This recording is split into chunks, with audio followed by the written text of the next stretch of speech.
TikTok, time to rock. We're here to rock with the Hawk and the Hikmah. The Hawk and the Hikmah. That should be our Here to nicknames. rock your world. That should be our nicknames. The Hawk and the Hikmah. Yeah. Would you rather be the Hawk or the Hikmah? I would like to be the Hawk. You can be the Hikmah. Hawk and the Hikmah, baby. Yeah. The Hawk and the Hikmah.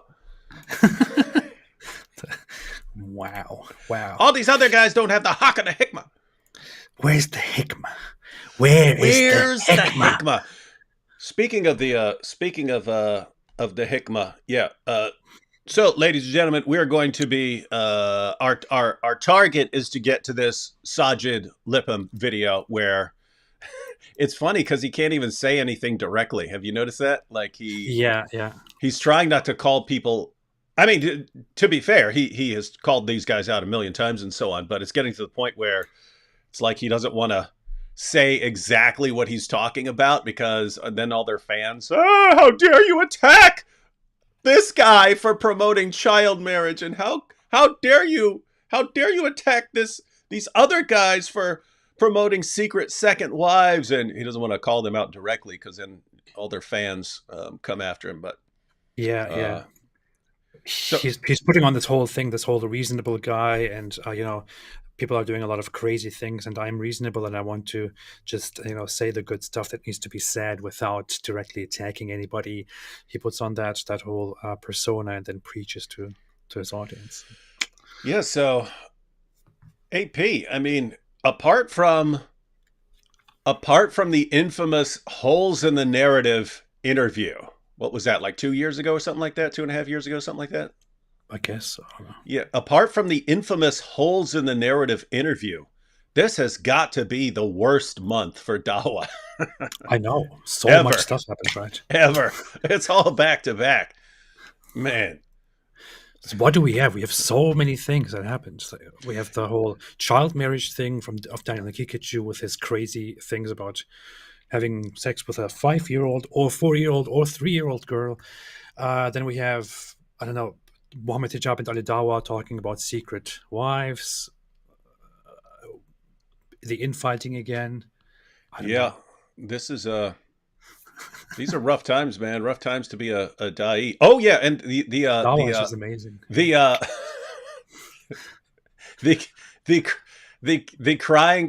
crying sheikhs.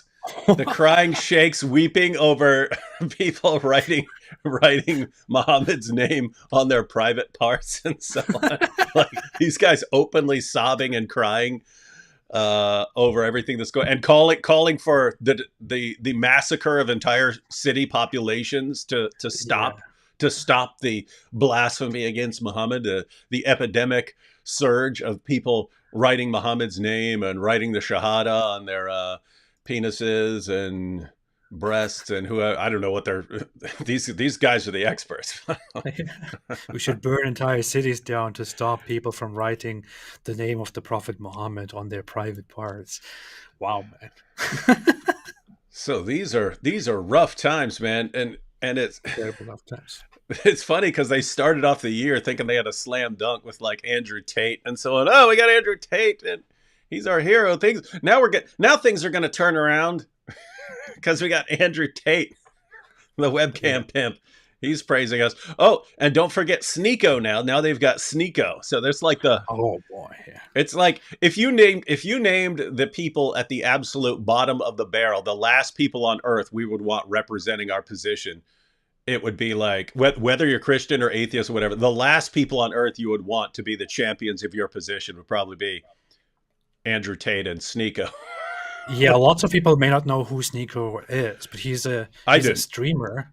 He's a streamer. I only also became aware of him because of the whole Islam drama. He initially said something offensive about Islam, and Muslims became outraged and started like insulting and threatening him and unsubscribing and things like that. And then he had an interaction with the Muslims and was like, "No, I didn't mean to be offensive. I take that back and all that." And then later, after Andrew Tate converted to Islam, he suddenly became interested in Islam, and now he converted to Islam. But the issue is, the guy is just he is very, very embarrassingly cringeworthy and not very smart. He's not known for being smart. He's known for his sensationalist, stupid, funny attitude. And he recently became a neo-Nazi as well, and started, befriending the neo-Nazis like Nick Fuentes and others, and making up theories about how the Jews are in control of all the stuff that is going on in the world right now. That's why he went to Islam. Yeah, and then that of course combines very well with Islam. Of course, Muslims like his stuff immediately once he starts bashing Jews, and once he starts bashing every single problem in the world, blaming every single problem in the world on Jews. And he came closer to Islam, and eventually he said, "I am now a Muslim."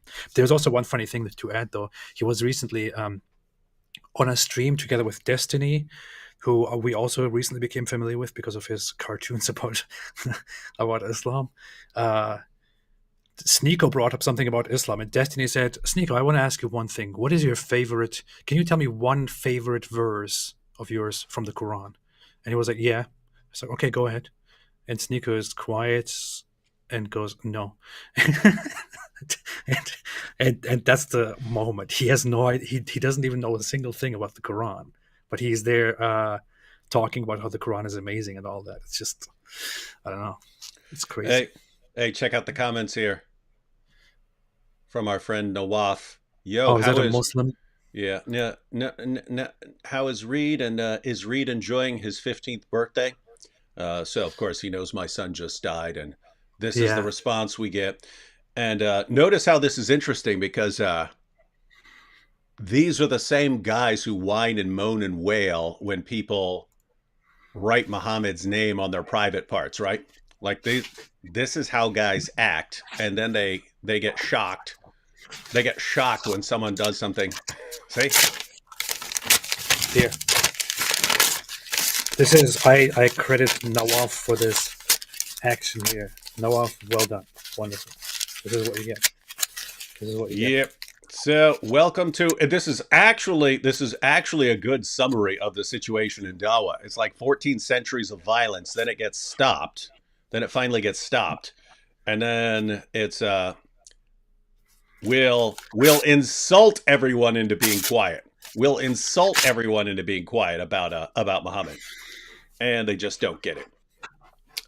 So we are going to, our goal is to get to Sajid's video, but I did want to recap some of the recent events because Sajid is responding. Sajid is reacting to all of the embarrassing stuff that's been going on for the past month, and he wants to do something about it. And just I really think there's nothing he can do about it. I think he's actually stuck. So where should we actually begin here? How about the Daniel and IP clip? Oh boy, yeah. All right, so ladies and gentlemen, there's an entire debate. You definitely want to watch it, but there's this clip of Inspiring Philosophy asking Daniel specifically about, how young can a girl be? And Daniel's responding. So let's go ahead and check this out.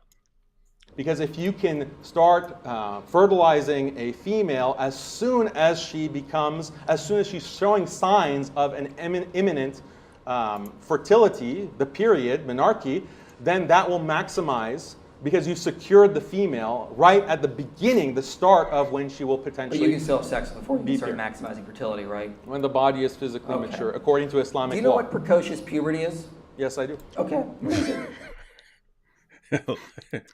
Do you know what precocious puberty is? Do I?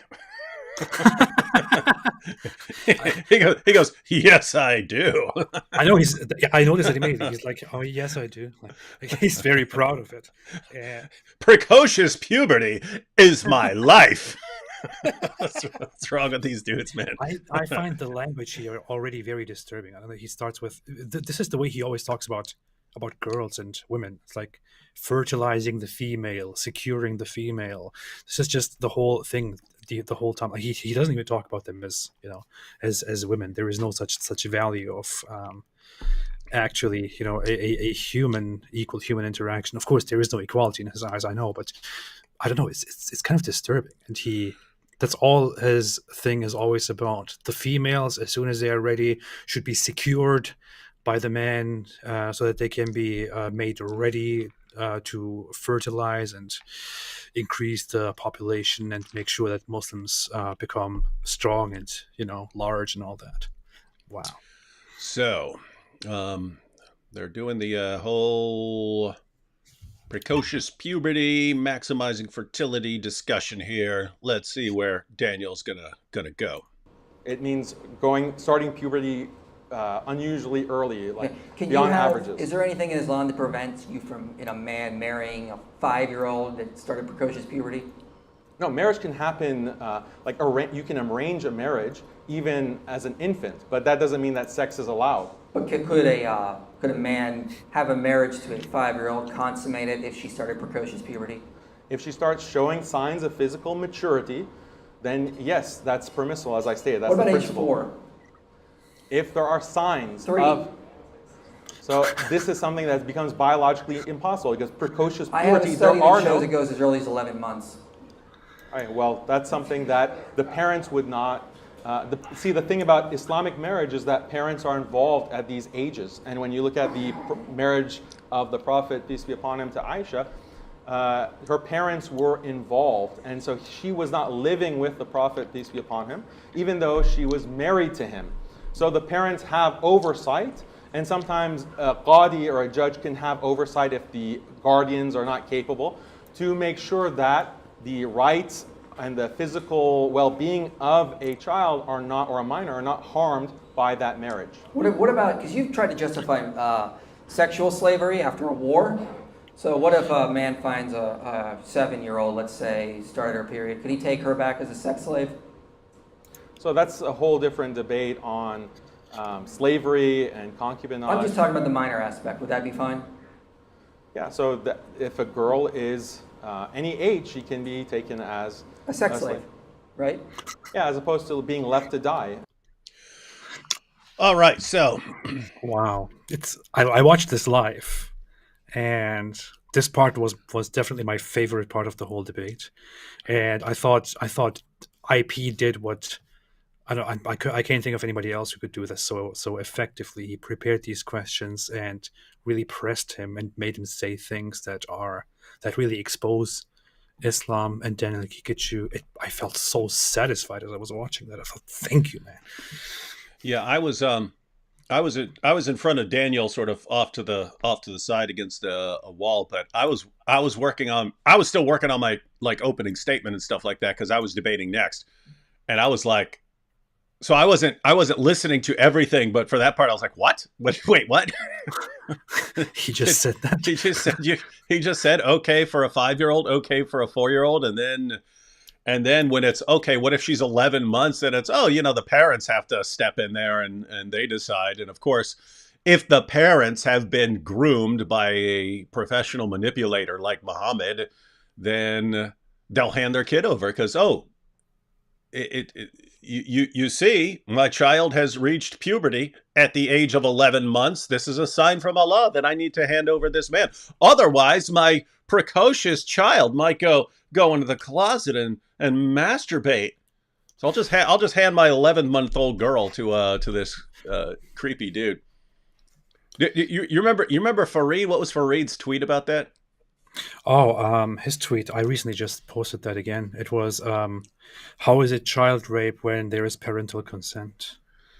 Yeah, so people are pointing out, since a minor is not capable of consenting, really, a minor doesn't know what she's getting into, and yet they'll marry off a minor and so on. And so people are pointing out that this is actually rape. If someone isn't capable of consenting, it's a different kind. It's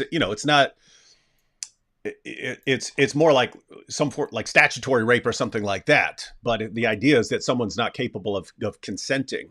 And then his response is, how can it be rape if the parents are consenting? So as long as the parents consented to sex with an 11-month-old or a 5-year-old or whatever, then it doesn't matter if the little girl has no clue what's going on. It doesn't count as rape because the parents have consented. So they have this mindset built in. It's so funny, like the way he presents it, the way even he responds. It initially sounds like he's saying that the parents would not, would not allow it anyway, and they would prevent it because they are supposed to prevent it. They are supposed to not allow it. But I mean, just the fact that there is no barrier here, it is not forbidden, and it is up to the parents already. If you think just one step further without taking his idiotic deflection, at face value, it already implies that the parents, if they are terrible people, can allow it at any age, at any age, and if they can prove that there is a sign of development, they can allow it at 11 months or 3 years in that example. And the man, an old man, can actually come and take a 3-year-old child as wife and have sex with her, which is just wow, man. And he's clearly trying to think of something in Islam that would prevent this, right? He's trying to, like, what can I say here that would make it not sound like I'm saying it's okay to have sex with an 11-month-old. And so it's, but the parents are involved. So, the parents might not agree to that. Okay, but you're allowing the parents to agree to that, right? Yeah. There's nothing in Islam that would prevent any of that, right? So pretty interesting stuff. All right, so we've got that. And then, all right, AP, we're presenting this from our perspective. Now think of this from the perspective of Muslims like Sajid Lipham, he's trying to do dawah. He's tried his hardest to do dawah and to tell people about Tawheed and the oneness of Allah, and he's making his videos, and his videos are doing okay. But then Daniel Hakikachu comes along and goes, we marry kids, we so strong, we child marriage, and like Muslims around the world begin praising him. Our hero, our defender of child marriage has arrived. And it's like, oh my goodness. Yeah, and Sajid just thinks, oh no, what is this idiot doing?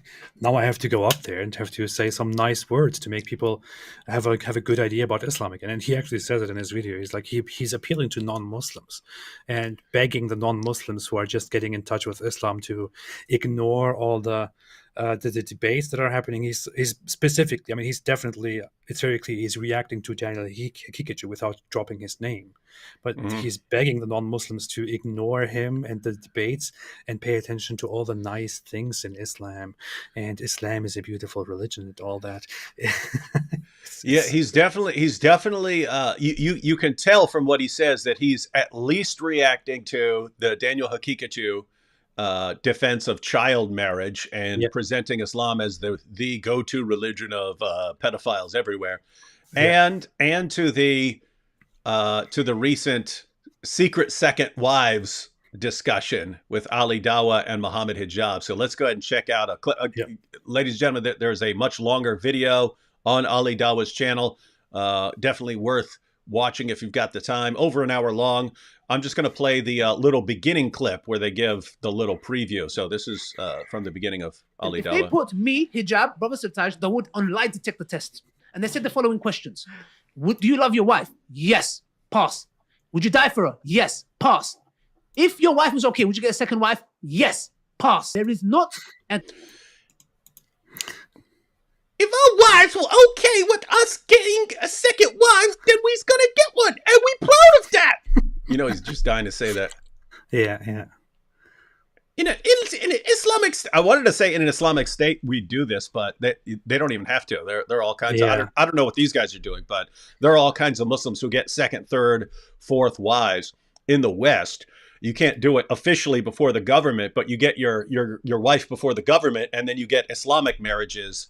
You get your Islamic marriages with your additional wives, and that's how you do it. And I've actually seen it pointed out years ago that it is far, far, far easier for Muslims in Western countries to have 4 wives than it is in Muslim countries, because in Muslim countries you have to be making enough money to have these marriages with all of these women.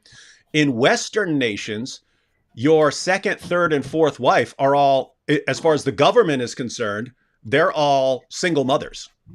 And since they're all single mothers, you can get government assistance, government benefits. The government can actually pay for your extra wives. And so they're pointing out it's like part of the call to move to the West in Muslim countries. Hey, if you can just get to a Western nation, you can actually marry 2 or 3 or 4 women. You just have to take care of the first one. The others will be taken care of by the government, and you can have all these wives. And, it makes sense. Yeah. Mm-hmm. I actually knew a man who was quite old who did have 2 wives, and one of them was his official wife, one of them was his unofficial wife, and he actually did that very thing. He when he married his official wife, he didn't tell her that he already had an unofficial wife through an Islamic marriage, and she found that out later after the marriage, and she said, I would have never accepted it if I knew it beforehand, but later I just became used to it, is what she said. She was those were family friends, but people do that, and that guy was in Germany, at that time. People do that in the West. Yeah, I know a Muslim in Michigan who had multiple wives, and fortunately it was amazing. We're actually talking to the woman who was going to become his second wife. Her parents asked us to talk to both of them, right? So this was me and Sam Shamoon back in the day. We're sitting there with the man and the woman. He's going through all of his arguments for Islam that he was using to convince her to convert to Islam so that she could come on as his second wife. And we, of course, we completely ripped the arguments to shreds, but she still thought it was a good idea. So went ahead and married him anyway. And then it was several years later when I got a message from her mom saying, she finally left Islam and she took her kid. She took her kid Nice. with her. So yeah, nice. They do catch on, but I've heard that story over and over and over again about women who are brought in, they convert, become the second wife or the secret second wife, and then eventually find their way out of Islam. But and what's funny is the governments are also trying to a little bit crack down on this and trying to, through regulations, through checks, make sure that there is nothing fishy going on, and that these people are not exploiting certain welfare rights that are given to them by the state, and that is then perceived by the Muslims who engage in polygamy as persecution. These kuffar nations are persecuting us because we are Muslims and they don't like the way we live and stuff like that. Yeah. All right, let's get a little more conflict between a man loving his wife and a man wanting to be polygamous. I agree. Because I get the polygamous part. I get the whole wanting to have more intimacy with more than one woman. Yeah, but if you can ask the question more accurately, that take on another wife and all the responsibilities that come with another wife, Good. How many men will agree to that? For example, if one says, I sense that you've got a second wife, can he say, no, I don't? Yes, you can. You can say that. You can say that. Yes, I personally believe this is. If we sit down and we talk about it. So that was Ali Dawa asking Muhammad Hijab if it's and they go into a little more detail, but he asked him, can a man just lie to his wife? And yes, that's allowed in the hadith, and Muhammad was like that with his wives. As it was clear, he was trying to deceive his wives about marry the Copt. And then, of course, he swore an oath saying that he would stop having sex with his slave girl, and then broke that oath. And so this is the guy who says it's okay to lie to your wives in order to make them happy. And so, okay, if you know it's gonna upset your wife to have a second, third, or fourth wife, just lie to them. You're lying to make them happy so that they think they're the only ones for you. That makes sense. Yeah, makes sense. Totally. Yep. So that is right. And I take my selfish needs out of it, i.e. me wanting him all to myself. I need to understand. Yeah, stop being greedy. So I need to sit down and I need to really think about how this is going to affect Stop him. being selfish. It Yeah. could lead him- Yeah, think about how this affects him. You wanting him to be monogamous and not have 4 wives and an unlimited number of sex slaves. Think about how this affects him. Man. Yeah. Poor guy. What's he gonna do? Oh man. You see how these girls are, man? I know, terrible. terrible. See, never this think why about the feelings of this children. why you got to get them when they're 5, so that they don't, so that they're not able, to form these thoughts on their own. And this is why you have to keep them away from any sort of education, like they do in Afghanistan now. Yeah. To Which doing then good. Because- very funny. She always gave me the sort of the feeling that I could be open with her. I told her at one point that, look, babe, that's the sister. Is that you? Yeah. I'm possibly one of. Look, the guys are loving it, right? This guy's talking about, hey, I felt comfortable around my wife. I felt comfortable enough bringing it up, and hey, there's this other woman I want to marry, and the guys are, yeah, woohoo, yeah, tell her, yeah, don't let her give you no lip. Talking about It's so secrets. pathetic.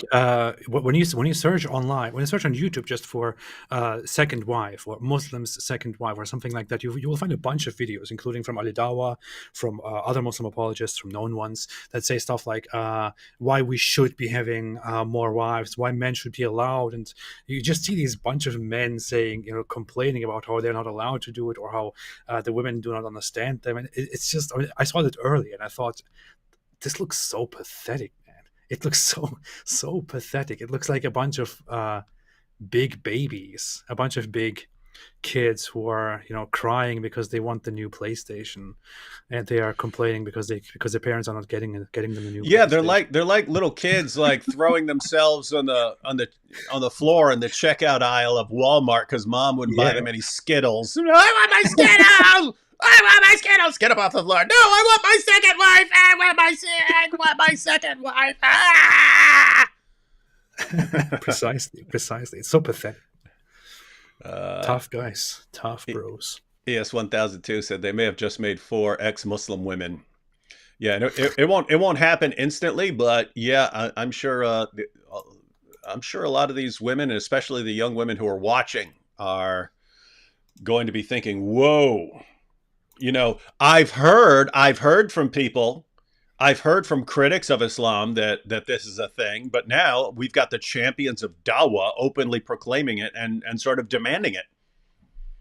The funny thing is that also the message of this whole show that they are doing here, DAWAH is advertising, this is his own show, he is advertising this as countering the current Western trends and trying to preserve the nuclear family and Islamic family and bringing back Islamic values. So this whole thing here is meant to normalize all of these things that they are talking about and to introduce them to brainwashed, misled Muslims who are under Western influence, and also to openly and plainly say these things to others.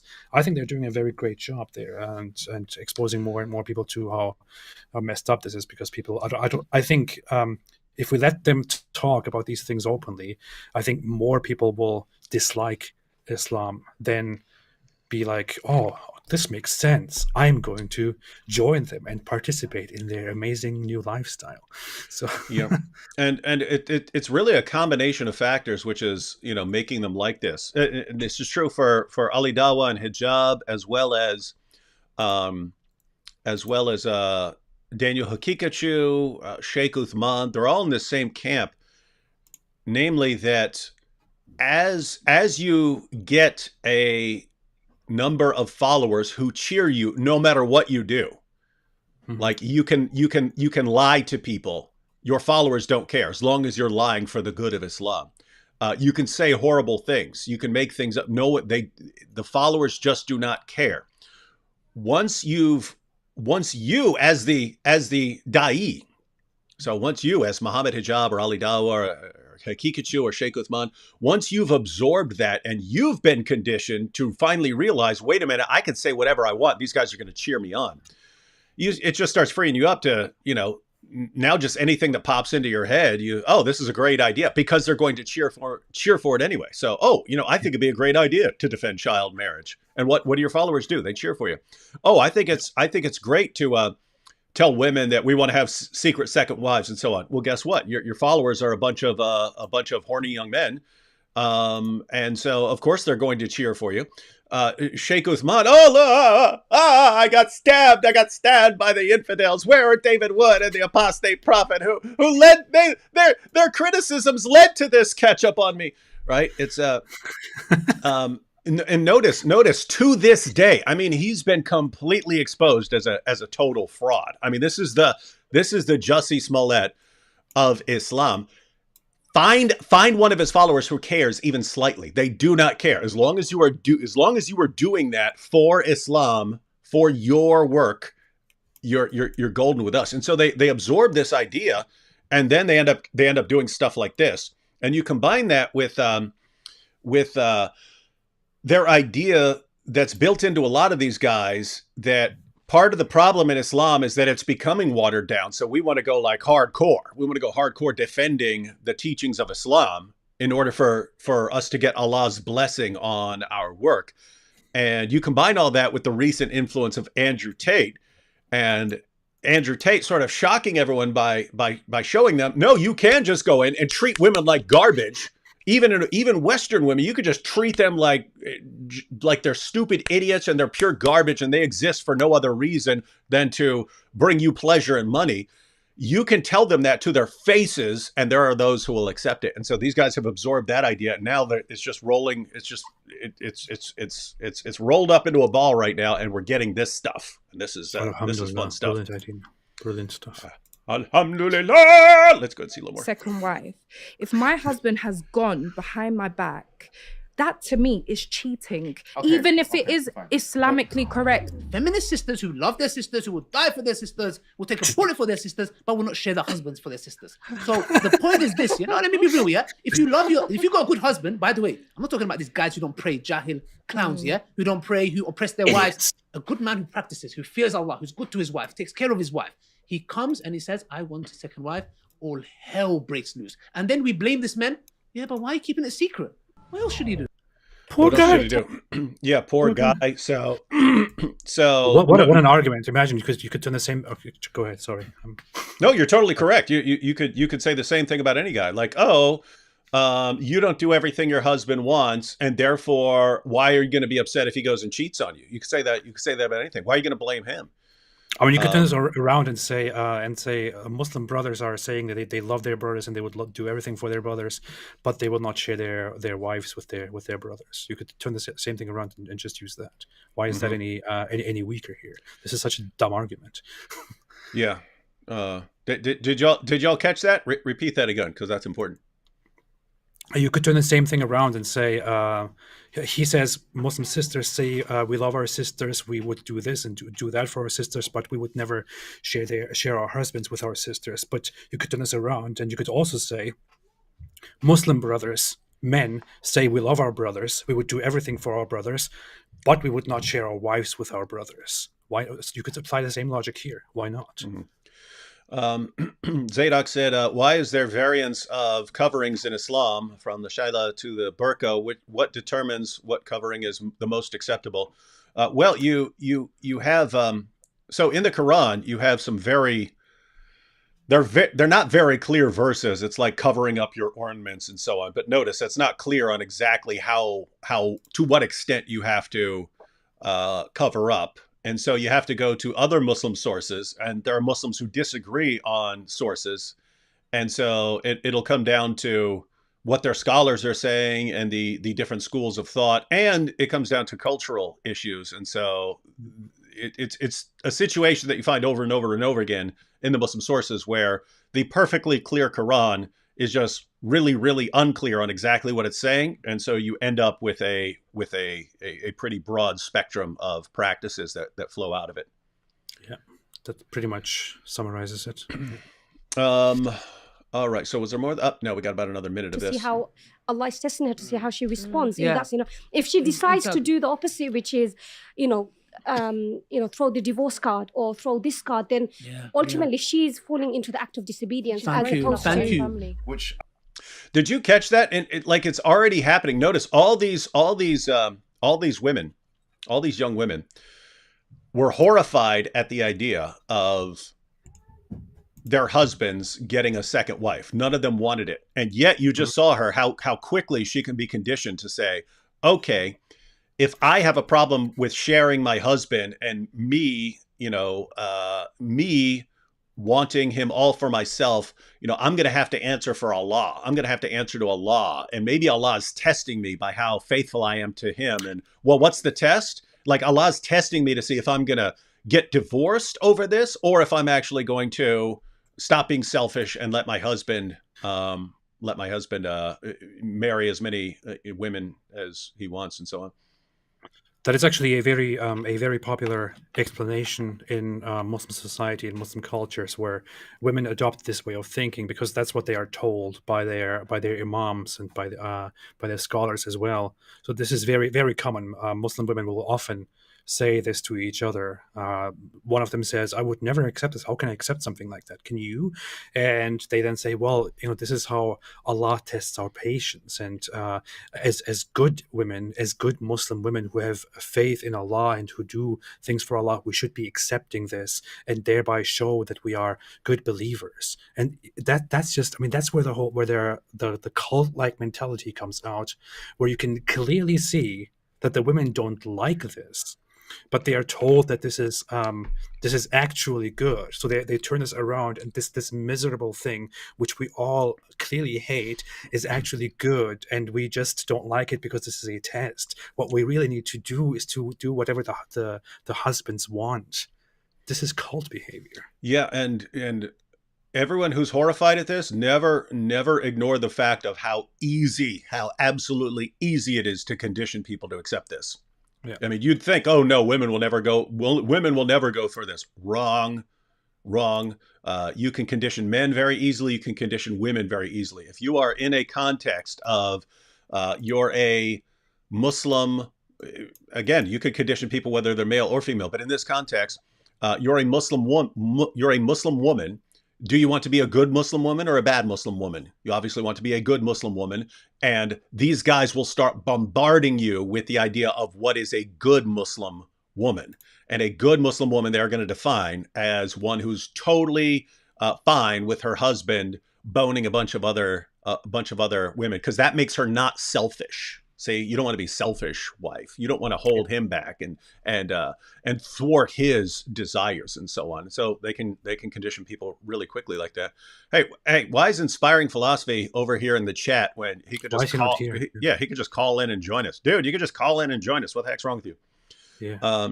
But he says, I just realized the Muslim men in this interview never asked the women if they would like to be a second secret wife. Does any woman aspire to be a second secret wife? What women are these men going to convince to do this? You can condition them too.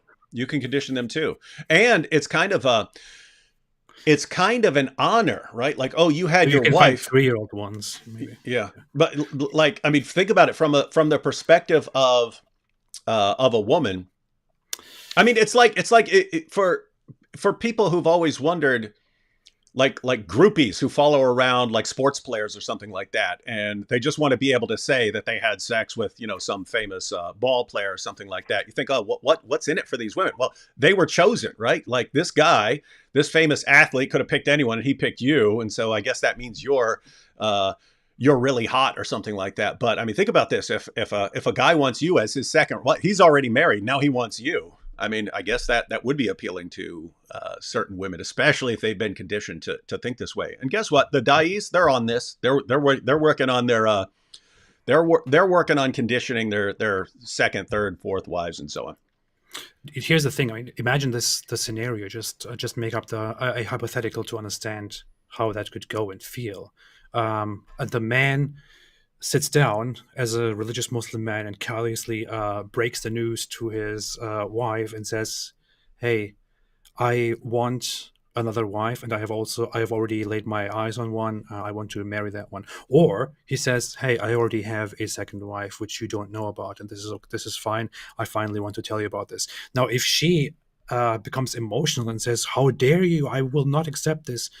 The man responds with, are you saying you go against what Allah and Muhammad have ordained? Are you saying you disagree with Allah and His Messenger? Are you saying you're going against the Quran? Are you sure you're even a Muslim anymore? Yeah, the way you're acting, you're acting like a Westerner. Yeah, you're acting like a non-Muslim feminist Westerner, whatever you are. And then the woman also has to compete with a little child. Like she's getting old. She's already used in her mid-20s, and now she has to compete with a 5-year-old second wife, and that's a. Yeah, we have the records. We know how all of that worked out for Muhammad's wives as he's bringing in younger, hotter wives. This is so messed up, man. This is really, really messed up. This is just a religion of hey, what do the men who are coming up with this religion want? Oh, let's build an entire religion around that. All right, let's now expected as a Muslim man to follow. It's not the religion of Islam. It's the religion of women's feelings. I'm not going to follow that religion. With respect to you, I'm not going to do prostration to the collective hormonal and emotional status of men or women or children or anybody else. You're saying if he's man, I'm not going to bow down to a woman. I'll just bow down to a big pagan cube. Yeah, and I'll worship Muhammad. Yeah, now if you give me a black stone, I'll kiss that thing all day long, but not you. That's my real first wife, the black stone. If your husband came to you man enough and said to you he wants a second man wife, enough, at least then it's not. Notice how they're always couching everything in man enough. So notice if he's man enough to just come to you and say I'm getting my second wife. Let's see where he goes with it. Secret. Sister, I knew one about second, it. one second. Do you know about it? What are you gonna do? Are you gonna say to me, yeah, you can? Thank you. Your face says No. enough. If he knows that she would withhold the kids from him, use the state, then do it without her knowledge. But I believe that's a form of abuse. You said, bro, and I'll call them cowards, who would rather make their wife happy at the displeasure of Allah. Yeah? A coward, the biggest coward ever, that would go and commit zina, adultery, at the cost of my wife. You are the biggest simp ever with a capital S. Terrible, terrible people. They would rather make their wife, keep their wife happy instead of keeping Allah happy and doing what Allah says. Horrible, horrible people. Good stuff. Good stuff. So this is what's going on, ladies and gentlemen. These guys have been putting out this kind of content, and then this is just the latest, but this has been going on for years. And this has been going on for years, and you're getting all these people leaving Islam. You're getting this avalanche of apostasy. We didn't come up with the avalanche of apostasy. That's what Muslim scholars are calling it. They're in this interesting situation where when they're talking to us, they thump their chest. Oh, Islam is taking over the world. And then when they're talking to each other behind the scenes, what are we going to do about all the apostates? Everyone's leaving Islam. Child is going to become an apostate. Yeah. So let's just recap. This is the video Hatun made, but we'll watch a clip of 1 minute, David. I have a thought about that thing that we just watched. I also actually talked about that earlier on Twitter, but there is a funny thing there. They keep pushing this whole issue during that show about polygamy, and say every man is naturally polygamous, and every man who will come here will, admit if he is pushed and if he is put to a lie detector that he is polygamous, that he would rather marry multiple wives if the wife allows it. But women are not like that. So they keep pushing this whole idea, keep telling the women, you guys, you are, women, you are all satisfied with one man, but we just want all the women available out there. I really, I find it so funny. The show is called The Bitter Truth, right? Mm-hmm. I think in order to honor the name of the show, what they should be really doing is to ask the wives directly and say, be honest, please. Be honest. Do you, as a woman, also have desires for other men? Mm-hmm. Since this is called The Bitter Truth Show, please go ahead and admit this. There is no blame. Of course, I don't think this should happen because the women will probably end up dead or something like that. Yeah. It would be funny if they asked that. If ALLthat was like, so listen, you women, when you see big strong Muhammad Hijab tear his shirt off in front of the embassy and he's shaking it in front of everybody, be honest now, be honest, how many of you are proud of that? and like all the ladies' hands go up, and it's like their husbands are like, oh no, what are we gonna do, right? But that's the problem with this. Notice, I mean, they're basing a lot of their reasoning on, sort of on average, men would tend to want more sexual partners than women. But I mean, there's a spectrum. There are guys who, there's a spectrum. There are people who aren't attracted to anyone. They don't want any sort of sexual partner. That's one extreme end. But you do have guys who want to be committed to one person. You do have women who want to have a bunch of sexual partners. So it's very weird to just say we're going to take like the average, the average of all this. Well, what about the desires of a woman who wants 4 different men, rotate on a rotating schedule? What about her desire? Should her husband? No, that's not allowed. Why? Because the women didn't invent the religion. Yeah. Women didn't invent your religion. Yeah. This whole idea that this is men are like this and women are like this, that's a myth. It's an old traditional idea which people told themselves, and because that's how they drove their societies further. But this is a myth. It's not based on any actual findings. It's a parallel. You could say, hey, on average, men are stronger than women.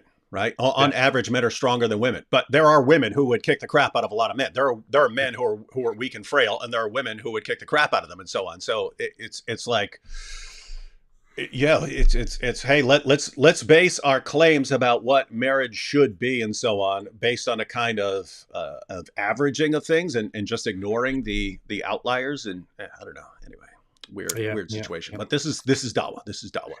What a religion. All right, we're ready to check out some Muslim sheikhs crying over what's happened. Keep in mind, ladies and gentlemen, always we've got this clip. We've got these clips of the Muslim sheikhs crying. A little recap of the avalanche of apostasy. Then we're going to go through Sajid's response to all of this mess that is being made by his fellow da'is. And then we're going to bring it all together, because one thing I want is for everyone to have the big picture in mind, and you're going to have the big picture in mind after we get through this. Yes. Oh my goodness! It's the worst sound in the world.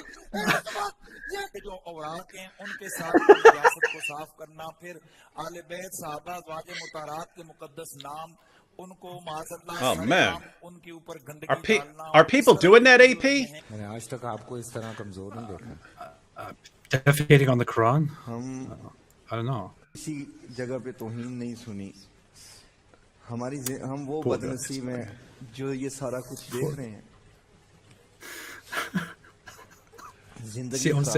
I couldn't imagine our enemies would sink this low. But I mean, think about it. These are the same guys who are saying, "Do we need to massacre?" Their words. They said, "Do we need to massacre entire cities of people to stop this?"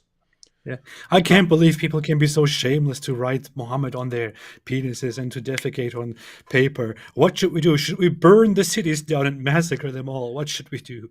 Yeah, I mean, think about this. Their da'is are going around. We're gonna have our secret second wives. Ha ha! So you either need to be okay with it, or we'll have our secret second wives. Do you want to be okay with it, and you'll know about the second wives? You want to keep it secret, and you're always in a state of anxiety and paranoia. Ha ha! We'll take your pick, right? And then the other guys, we're gonna marry. Yes, it's okay to marry 5-year-olds. Yes, it's okay 4-year-olds. Yes, it's 3. I mean, even 11 months if her parents say it's okay. And then people are like, oh my goodness, this is disgusting. And then so they. Welcome to Pakistan. The response is, we'll teach these guys a lesson. We'll write Muhammad on our wieners. Post that on the internet, and then we'll all like go to the websites and be looking at pictures of each other's wieners with Muhammad written there. That's how we respond. So anyway, it's interesting. Yeah. These guys crying their eyeballs out. And this is what the Pakistani government and intelligence in cybersecurity is busy with. They're like, hold on, we have just found out about a new website where people are posting photos of the Holy Prophet Muhammad on their penises. Intercepted now. I'm sending you the data. Keep this secret. And they're cracking down on that. Yeah, they're raiding places probably to prevent people from taking photos of their penises with Muhammad on it. I'm telling you, if they made a CSI Pakistan blasphemy division about these guys Okay, what do we got now? Oh my goodness, look at this site. It's a guy. And of course you have to blur it out for TV and stuff. But then them like jumping on the case and having a go and like scanning rooms with all their advanced equipment and so on to figure out who perpetrated this dastardly deed. I would watch that every single week. Yeah. They have a large briefing with all the members of the agency coming together and speaking about this grave new issue and having a big screen where they show all the a briefing, more like a debriefing. Get what I'm saying? Get what I'm saying? All right, let's get a little more of this here. We're such an unfortunate people. We just want to kill and rape everybody. And unthinkable is happening at the heart of Muslim countries. 7th biggest Muslim country, Pakistan. Muslims are walking away from Islam. Muslims are critiquing Islam after they walk away from Islam, shaking the Muslim majority countries. Researchers show that over 100,000 Muslims leave Islam every single year. Our youth are full of doubts. 24% of Muslim youth are leaving Islam. 23% of Muslims, American-born Muslims. 23%. You get the varying, and keep in mind, guys, this is several years ago that they were saying 23%, 24%. I think Zakir Naik said 25% of young Muslims leaving Islam. And guys, that's not where it's stopped. That it's in the process of accelerating, and that's where they were at a few years ago. This is only the beginning. Some are leaving Islam, yet they are still leading the prayers out of fear. What is going to happen to them? What is going to happen to their family? They are pretending to be Muslim while they are not. Yes, unthinkable is happening at the heart of Muslim countries. That is unthinkable. So that's and keep in mind, we know about that stuff from Muslims who posted these clips of their discussion saying, you know, hey, there are all these Muslims, they're in Muslim schools, they're leading prayers. Some of them have memorized the Quran and they're leaving Islam. And what do we do about this? Yeah, we do like this this lineup idea that could be a good part of the show where okay, we've got this picture of you. We're not sure which one of you this is. So we're going to need everyone to line up against the wall here. Drop your pants. That's a good idea. CSI Blasphemy Squad, get in here. Yeah. I can't believe you just listened to that strong Turkish accent. Why are you so racist against Turkish people, man? I'm just being. I just saw Black Angel's comment that said "racist comment by AP" in 3, 2, 1. That's why I said. Well, he's here to oblige. All right, so that sort of brings everyone up to date on some of the big recent events we've been discussing. Are we ready to get into Sajid's video? I always love watching Sajid videos, so yes, always, every time. Why is there so little hikmah in DAWAH? All right, let's check out. Bismillah, alhamdulillah, wa salatu wa salam ala rasulillah. Assalamu alaikum. Hey, look at him trying to be like me. And welcome all viewers. Today, I'd like to make a public service announcement to the non-Muslims who may have been given a false impression of Islam. I actually come from a non-Muslim background. Guys, what an introduction, man. Think about what he's saying. I'm trying to talk to the non-Muslims here who are watching what's going on in our community. Please don't watch. Please don't watch what's going on because this is not. I'm imagining I'm begging you. I'm imagining him just see all the stuff that is happening, the Daniel Kikachu debate, the Ali Dawa and Muhammad Hijab and TV with a serious attitude. Is like, then he sits down and requests, guys, please forget everything that you have just seen. Ignore those guys. Please focus on the good things. Those people do not represent us. This man doesn't that suck? It's difficult. And like, I mean, he must know it, right? Like he sees Daniel advertising his upcoming debate with Inspiring Philosophy. He has to be like, oh my goodness, this is going to be a horrible. No, I have to clean this mess up. I have to clean this up. So here's his effort to clean this mess up. Non-Muslim family members. I live in America. I'm surrounded by non-Muslims all the time. And I've made it a goal, a priority in my life to call to Islam, to teach people about Islam. And one thing that has unfortunately been the case since before I even became Muslim is that people keep letting the cat out of the bag. One of the things that's happening is people keep telling everyone what Islam really teaches. It's all the stuff we're trying to keep secret, and they just keep blurting it out. Well, is the fact that Islam, it's constantly being misrepresented. By who? By your DAWAH guys? Yeah. Used to be primarily from what we would call the mainstream media, whether it be the news on television or in newspapers. But now, given the direction that society has gone, a lot of it now is on social media. And now from what I've seen nowadays, yeah, now it's the Muslims themselves, unfortunately. Yeah. So here's how it goes. The media never I don't know why Muslims complain about the media. I mean, who has supported and defended Islam more than the media over the years? I mean, every single freaking terrorist attack, we had to be bombarded with Islamic preaching. Did you? But this has nothing to do with Islam, because as everyone knows, if anyone killed a man, it's as if he's killed all mankind. No compulsion in religion. That's what Islam teaches. Anyone want to convert? That's what the media did for 2 decades, had their back. What you could say is, critics of Islam started pointing out all these problems and so on. But notice, it's everything, we pointed this out before, everything critics were saying in 2007, 2008, 2009, and we were being called liars for saying, now the da'is are openly proclaiming it, saying, yes, that's exactly what Islam teaches. So wait, all the stuff that you said we were lying about 15 years ago, now you're shouting from the rooftops. This is amazing stuff. Yeah. It's basically, if they say it, it's okay. If we say the exact same thing, we're lying. What a religion. Yeah, we were lying because it was us saying it. That makes sense. It makes complete sense. All right. A major way that Muslims and non-Muslims interact is through debates, through online arguments and spectacles. And I think that this has unfortunately led to a misrepresentation to many non-Muslims regarding what Islam is truly about. Now, it can be difficult to make videos such as this, because if a Muslim is going to come out and they're going to be critical of certain factions of their own community, then such factions being criticized will call them opportunistic backstabbing agents. But at the same time, if you don't clarify it, then Islam is misrepresented not only to non-Muslims, but to the Muslim audience. That's an important point. He's pointing out that he's in a really tough spot, because no matter what he does, he's in trouble. So this is a dilemma. Do I respond to these guys or not?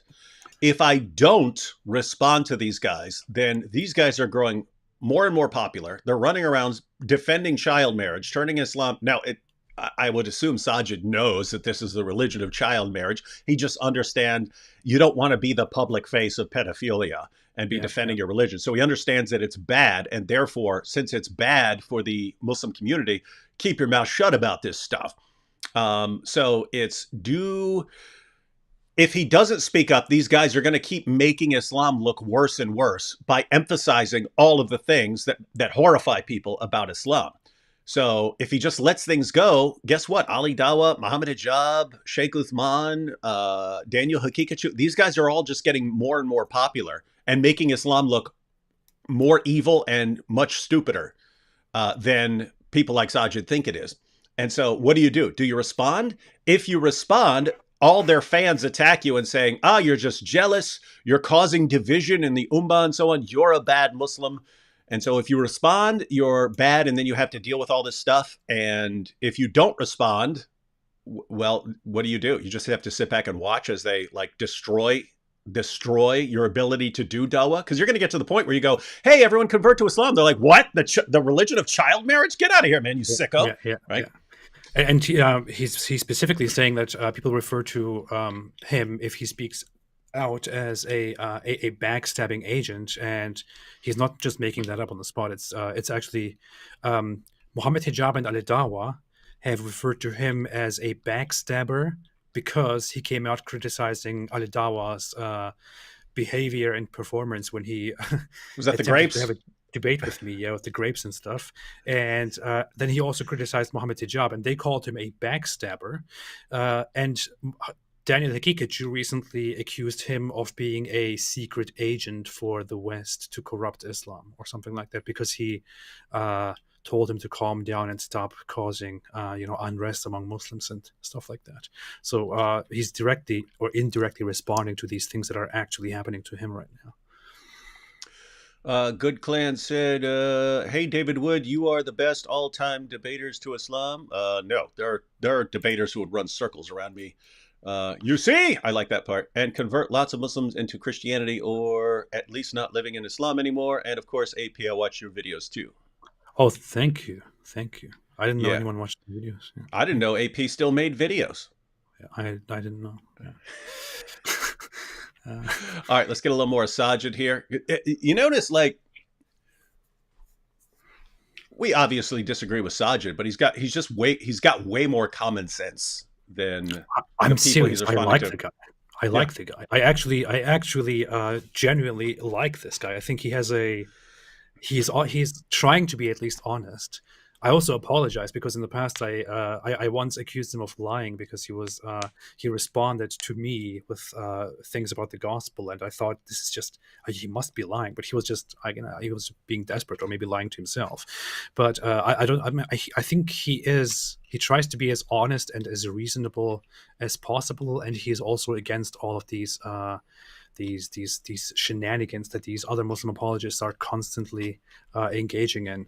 He has an interesting personality. I don't know. I like the guy. Unfortunately, he blocked me once I contacted him and asked him if he wants to have a conversation with me.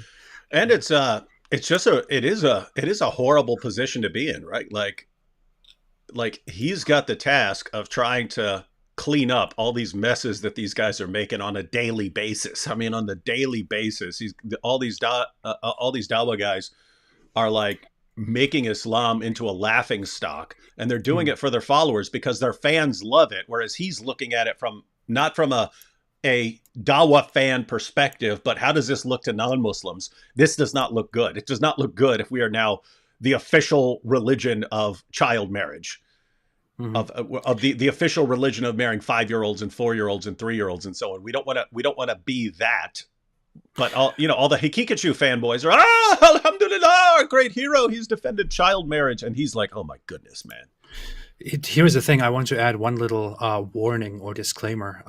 I do praise Sajid Litam sometimes for his personality and all of that, but this doesn't take anything away from the fact that he is a Salafi traditionalist Islamist who supports the establishing of Islamic states around the world and the application of harsh Islamic laws if there is opportunity. The reason Sajid Litam is like this, and the reason he fights with Daniel Hakikatju, for example, is that he is a Salafi, just like Daniel Hakikatju and the others. Salafis are these revivalist traditionalist Muslims, but he is from a little bit of a different way of thinking, from a different strain, where they are called quietists, or also they are called madkhalis, based on a scholar named Rubaya Madkhali or something like that, who was don't make up loyalist. names. Don't make up names, man. Well, his last name was his name was Madkhali, whatever his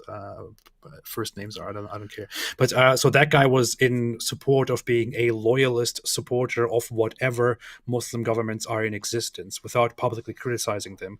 And Daniel Hakikatju, on the other part, is a brutal radical who will call out and brutally confront every Islamic government that doesn't apply Islam properly. So they are on two different sides of the traditionalist spectrum, but in the end they still believe in the same things.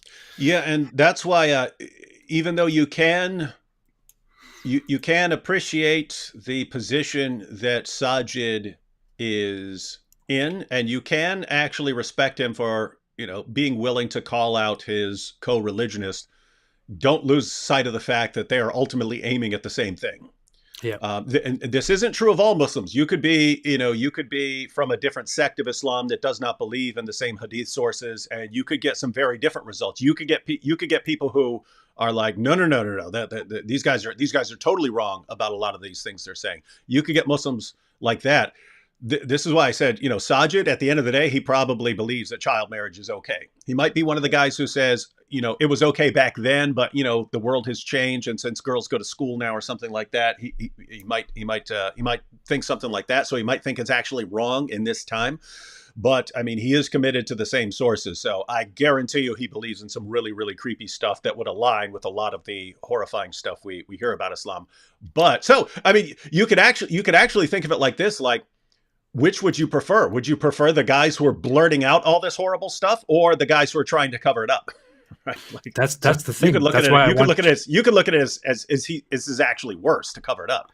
Yeah, that's why I actually want. I mean, that's why I always want Daniel Kikachu to be out there and to speak to people. I mean, the guy thinks somehow that I don't like his presence, or that I'm trying to hide. I don't know. I love it. I emphasize Daniel Kikachu. I talk about him. I suggest him to others. I highlight the things that he does just because he puts it right out there in front of everyone's eyes. He shows to everyone what a horrible thing Islam actually is, and that is good, because too many people hide it and he doesn't. Yeah, and so it seems like every one of these guys is like a mixed bag. You can point to things like, oh my goodness, that's awful, and something good about the person. So it's like, yeah, Daniel's claims that he's making, same thing with Ali Dawah and Muhammad Hijab, they're advocating some horrible practices, but it's actually good that they're blurting them out because it helps people make an informed decision. And Sajid, you could actually respect him for, calling out other people for saying horrible things and so on, but it doesn't mean that his views are any better on a lot of these topics. Yeah, he still doesn't have hikmah. He's got more hikmah, but still not enough hikmah. So Richie Torres say, don't let all of this distract you from the fact that Christians are praying that AP, the apostate prophet, is freed from the absurdity and stupidity and idiocy of atheism/materialism. So you heard it. Did you just? Oh no, I was wondering if you made up that part, but absurdity. Oh, you added to it. Okay. I expanded. It's the D-Wood expanded translation. I wasn't reading it, and I was sure that you either made that up completely or added to that. Yeah. So everyone's praying for AP to escape this low hikmah, death trap of atheism. Yeah. All right, let's get some more Sajid. It really does put us in between a rock and a hard place, as the saying goes. Good description. However, I know many of you watching are intelligent people. Many of you very much appreciate such clarifications. So that being the case, I wanted to just mention a few things. Firstly, I think we can contextualize the entire situation if we keep in mind the fact that nowadays our society just seems to be entertaining ourselves to death. Never in the history of humanity has... It's actually a good point here. Let's about social media being more entertainment driven, and then content creators having to adapt to this. But people have the opportunity to sit there on their smartphones, on the internet, watching movies all day, having access to an endless amount of music and games, and interacting on social media, posting content yourself. I mean, this is unprecedented, and it's something that only Allah knows how many of us are addicted to. So because we have become a society obsessed with entertainment, this of course has affected the way that religions such as Islam are presented to the people. And it's so notice the issue there. It's back in the day, let's suppose you went to see William Lane Craig back in the day. Like before the rise of the internet. So let's suppose this is like 80s or 90s. If you were going to go see William Lane Craig speak, you would go to like a college campus where he's speaking, or a church or something like that. He's speaking. You go in there, you sit down, you're at this, let's say, hour-long lecture or something like that. You're kind of committed already. There's nothing else that once you sat down, you can get up and leave, but other than that, you're kind of committed. You're kind of locked into your position. Now, when everyone carries around devices, you have to keep people entertained, or you're literally a click. They're literally a click away from watching something else, right? So now you would watch. You don't need to go somewhere to watch, let's say, William Lane Craig or something like that. Now you just, if you want to watch something, you click on it on social media, and if you lose people's attention for 5 seconds, there's all this other stuff right on the side to click on that's saying, "Hey, come click here, come click here." And what that means is, instead of just presenting information, you have to also be entertaining people, because otherwise they'll click on something that's also entertaining in addition to being informative. And what this means is that everyone, content creators, have to be shaping their content with these things in mind to be entertaining as well. But notice, what do people click on? If you're talking about child marriage and so on, and hey, we're having the big child marriage debate, or hey, we're talking about secret second wife, well, who's not going to click on that? And so it's actually encouraging these guys to talk about all of these things, because that's getting them the clicks. And they're not clicking on just, hey, here's my defense of Tawheed or something like that. Yeah. But so people would rather click on that. But here's the thing: I want to give Sajid an idea of something that he could. If I was in his place, like for example, he puts a headline, a title named "How to Have More Hikmah," and people don't care. People don't click. They would rather click on, "Is it okay to have secret second wives?" Everybody wants to know more about this because people are, dying to have a second wife. So he could come up with new ideas. He could adopt stuff that people like from pop culture. And you could, for example, turn the Hikmah title into something like "Hikmah Baby One More Time," or that was terrible. I know, that was the worst thing I've ever heard in my entire life. That was the worst joke I've ever. I was laughing just because you had. I was laughing just because you had the nerve to say something that dumb. I know. I'm just realizing how horrible that was, and I want to end my stream, not my life.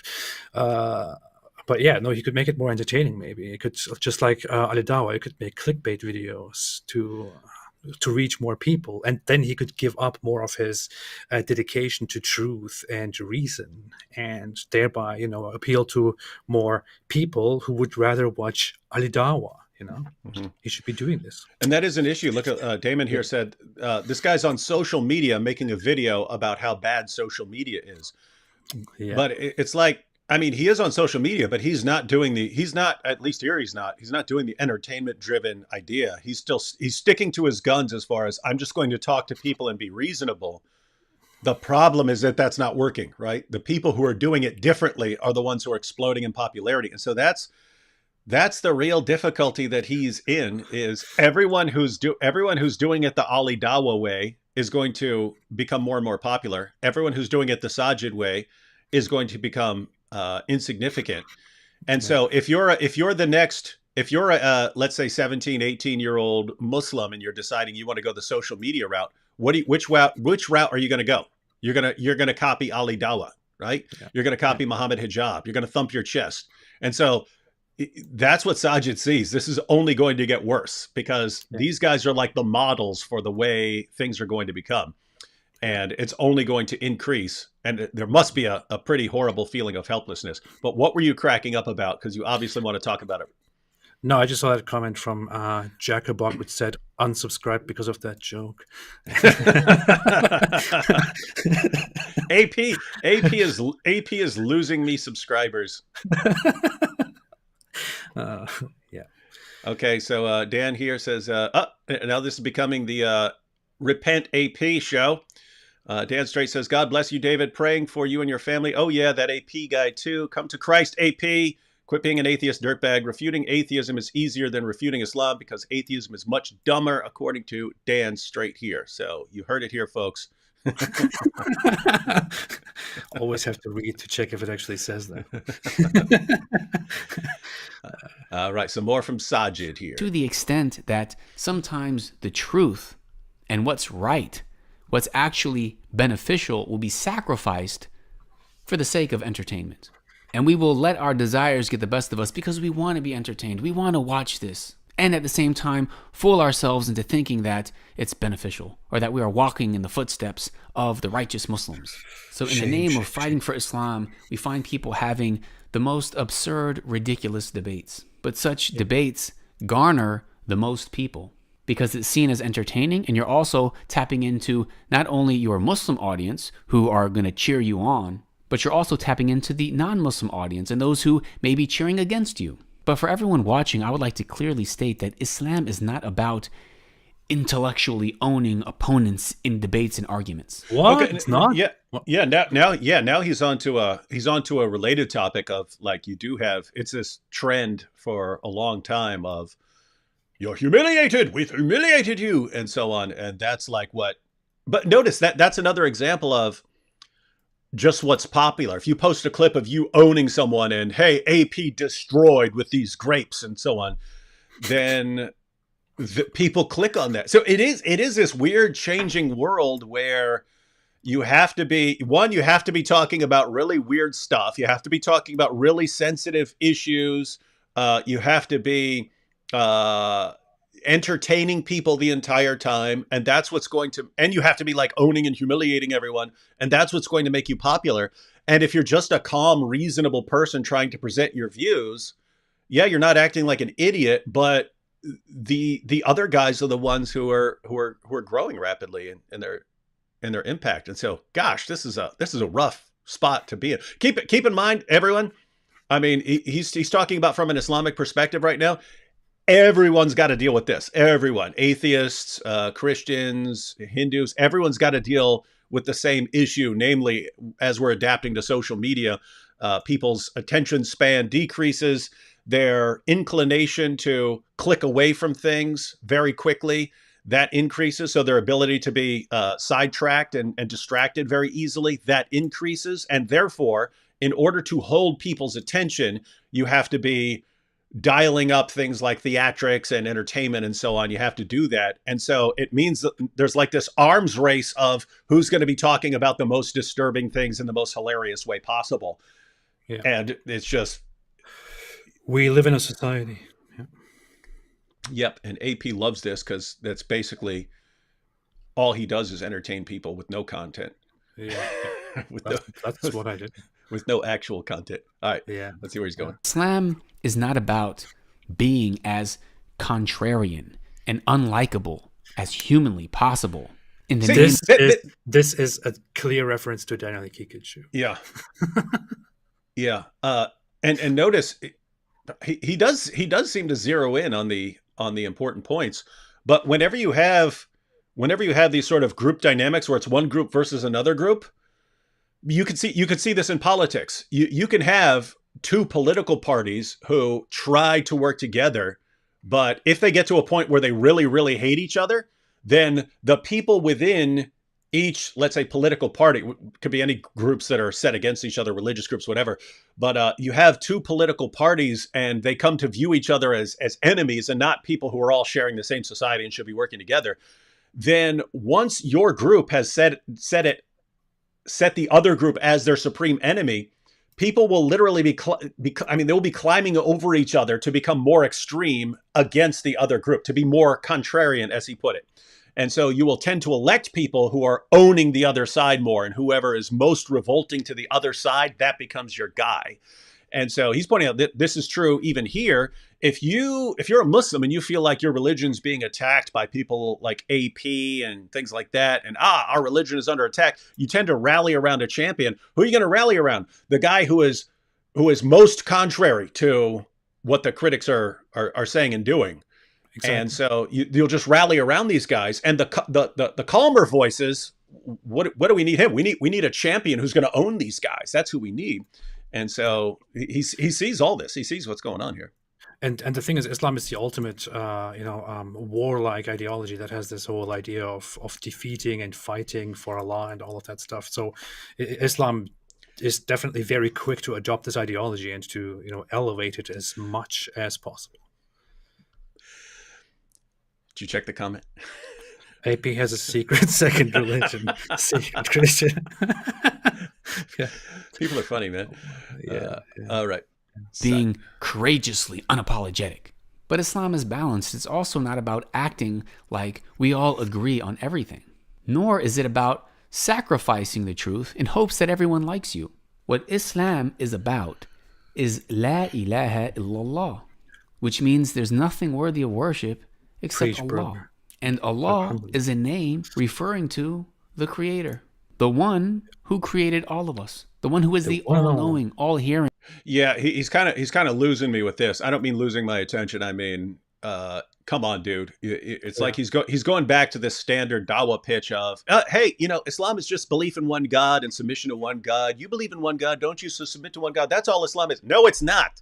Especially if you're talking about Salafi Islam. It's a pretty big package deal, right? It's that and a ton of other stuff. And people like Sajid, they don't want people knowing about the ton of other stuff until they've been conditioned to be ready for it. They understand, hey, if you just expose people to all this extra stuff as part of this package deal, they're going to be horrified at it. And therefore, you need to just emphasize, hey, just one God, Tawheed, Tawheed, Tawheed. You got to emphasize that, get them into Islam, and then slowly work them into. You don't run around shouting it that hey, this is the religion of child marriage and stuff like that. You don't want to do that. I also did this thing when I first had my first interaction with this guy. I asked him, since he seems to hide all those, you know, jurisprudential things to the background, or, you know, keeps them for later. I asked and said, what should happen to me as a Muslim under your ideal, you know, Islamic system and your Islamic world? And he didn't respond to it. He basically responded to it by, well, this is not something that we should be talking about anyway, because this would be up to the, you know, to the rulers and the, you know, the scholars of jurisprudence and all of that. So what he does here is he clearly knows what I'm talking about, but he unlike Muhammad Hijab and DAWAH and Daniel Kikiju and all of these other idiots, he doesn't want to directly say what he actually thinks. He wants to keep it quiet, leave the hidden, disturbing, barbaric part to another time, while right now just preaching nicely to all the others, except you, who is going to be, you know, executed later. Yeah. So, I mean, he's right though, right? Like it would be wiser to keep your mouth shut about all that stuff and not tell people about it, right? Like, in other words, if the DAWAH guys could all be on the same page, it should be, hey guys, let's keep all this stuff a secret until later. Let's just focus on, you know, on oneness and converting people to Islam and stuff. Let's focus on that. Introduce the stuff later. And so, yeah, from his perspective, it's like you guys are ruining everything by bringing this out into the open when that's the stuff we're supposed to keep secret until later. Yeah. You idiots. What's wrong with you? You know what the problem is? We've got all these LHDs going around. Low Hikmah Dawagandists. He should use that term. He should call these guys LHDs, low hikmah dawagandists. And the goal of people should be to be HHDs, high hikmah dawagandists. You call them double HDs. The goal should be to be double HDs, the high hikmah dawagandists. That's what you want to be. Or it could be a spin on Andrew Tate's high value man and low value man, where it's like high hikmah man and low hikmah man. Hey, you know, it's funny because I was mentioning that I think it's clear. I'd have to put the actual clips together, but I thought it was clear that Ali DAWAH and Muhammad Hijab and so on, they're getting this from Andrew Tate, not the idea. I mean, the idea of secret second wives and so on, that's in their beliefs, but the idea that you could just sit women down and tell them, hey, if you want a high value man like me, you got to look the other way when I cheat. Right? He was doing that just from the perspective of clubbing. Hey, if I'm paying all the bills and you get to live in my giant house and ride around in my Bugatti, then keep your mouth shut if I'm cheating on you, or I'll replace you with someone who doesn't care and is fine with it and is happy riding the Bugatti and doesn't care if I'm cheating on the side, right? And so so these guys are doing the exact same thing. But it's very interesting because Tate in that context was saying, hey, if you want a high value man. And then in that Ali DAWAH video, Muhammad Hijab refers to, so you want to talk about losers here? We got a high value man, but he's talking about it in the same way, a high value man. You've got from their perspective, it's high value Muslim. Look, we're out doing the DAWAH. We deserve our extra women, and you should be fine with it. These people are such wild stuff, man. Smooth brain. These are fun times to be in. All right, let's see what he's got here. The one that has the most perfect attributes. He is completely unique and he is one. And what we try to do as Muslims is submit to and follow the guidance, the revelation that he sent us. All right, you got a problem? Surah 4, verse 65. We've been through this a million times. Our job is to submit to him. But Allah says, Surah 4, verse 65, you can only submit to him by obeying everything Muhammad decides. Yeah. And that's when you go to the hadith. And that's when you get the stuff about child marriage and all this other stuff. Secret second. Yeah, that's the other part. Surah 33, verse 21 says, Muhammad is your pattern of conduct. Guess what? Muhammad was messing around with his slave girl, Mary the Copt, in his wife Hafsa's bed, trying to keep it a secret. Then he wants Hafsa to cover it up. Then she doesn't. Then he swears an oath that he won't do it anymore. Then he breaks that oath and says Allah told him to break the oath. He gets revelations in the Quran about this. That's your pattern of conduct. So, sorry. So now you're just proving that Muhammad was a high value man. And super high value. It was based. Yeah. Hey, we should make a movie about Muhammad where he's like Andrew Tate. You know what I mean? Like, just bragging about how super high value he is. He's like the most high value dude of all time. Yeah.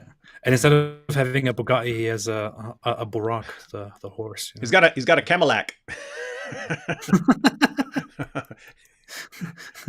What color is your camel? Yeah. What color is your Camelak? Yeah. And a very important aspect of that guidance is having the best character. As Muslims interacting with non-Muslims in the name of da'wah, in the name of calling people to Islam and teaching them about Islam, it's incumbent upon us to represent this religion through having the best of character. And we should relay the reality of what Islam... best of character according to Westerners, or best of character according to Muhammad, your pattern of conduct? Because living up to that pattern is pretty different than Mohammed, by his standards, by Mohammed's standards, best of character. Is about. It always has to come back to worshiping Allah alone, trying to learn about who Allah is, keeping in mind our purpose in life and the fact that Allah is going to resurrect us and we are going to be held accountable before him in the hereafter. Understanding that he sent prophets throughout time, and the last prophet he sent was the Prophet Muhammad, peace be upon him. And that the Quran is the final revelation that he sent to us and preserved for us. Have you noticed we're sitting here letting him do dawah on our channel? I wonder if anyone's like converting in there. Oh my goodness, I didn't know all this. Let me convert. I'm pretty sure a few people here have already converted by now. Yeah, they're like, yeah, we heard all that stuff about the avalanche of apostasy and about the child marriage and about the secret second wives. We're all horrified, but now he's saying, hey, it's oneness and we got to submit to God. And so, yeah, let's convert. You see, this is how Allah humiliates them. They are now making free dawah. Allah is making them do dawah because they're enemies of Islam. Hey, do you remember we posted a video and then like they ran like an Islamic ad and they were taken as like a miraculous sign? You see? Yeah. So I'm not making this up. Ali Dawah actually did this. He because of an Islamic ad on one of our videos. He because of those videos that we made together, those 3 videos about people joining Islam. Watch this before you join Islam or something like that. And there we had Islamic ads playing before the videos, and he made a response and he was like, this is a miracle. This is a sign from Allah. You see? So he humiliates them. He shows them. Yeah. It's not the algorithm saying, hey, lots of Muslims are people who are interested in Islamic topics watch these videos. Therefore, let's give them related ads. It's not that. It's a miracle of Allah exposing algorithm us. Allah, basically the same thing. Algorithm, the algorithm. Algorithm. The algorithm. Here we go. He may be guided by the Allahu Akbar algorithm. These are the types of things that we Muslims should be inviting to and teaching. And once the true message of Islam has been conveyed, it's up to you to accept it or reject it. If you reject it, then we slaughter you in the name of religion, and for us is our religion. We have not been sent to argue. Yeah, that's what you do. Yeah. That's what you do when you don't control the population. Yeah. Right? Yeah. We all know, Sajid, what happens when you control the population. Then that message changes. We all know what Muhammad did.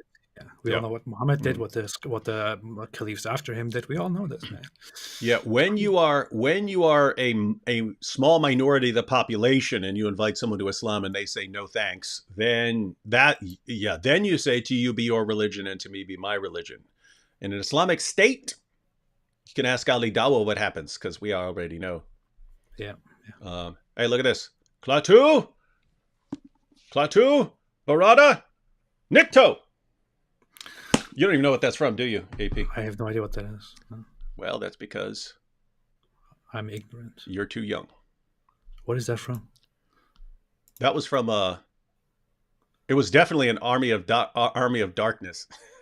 He had to go get this book, the Necronomicon. That's why I held up Sahih Muslim. He had to go get this book, the Necronomicon, and they told him he had to say these words before he picks it up, or he would release the Army of the Dead. Oh. And then he goes, he couldn't remember the words, so he goes, Klaatu, Varata, Nixo.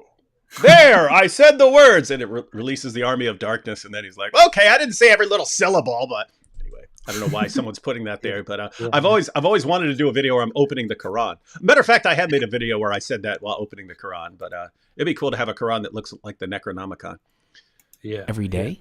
But unfortunately, for quite some time now, this is what we find. And we find even amongst ourselves, Muslims debating each other for the sake of entertainment. That's Men true. and women sitting together, casually discussing topics that are really not a priority. Oh, wait a minute. Relevant to the vast. What's that? I watched this video and I didn't even catch this part for some reason. I think I was busy with other stuff. I didn't even hear this part. He's clearly talking about that video. Yeah. I wasn't aware of this. So he's clearly talking about two things here, maybe more, but he's definitely talking about Daniel Hakikachu and the Ali Dawah Muhammad hijab discussion with the Muslim ladies about secret second wives. Yeah. Wow. Majority of Muslims, if not all of the Muslims, watching these conversations play out.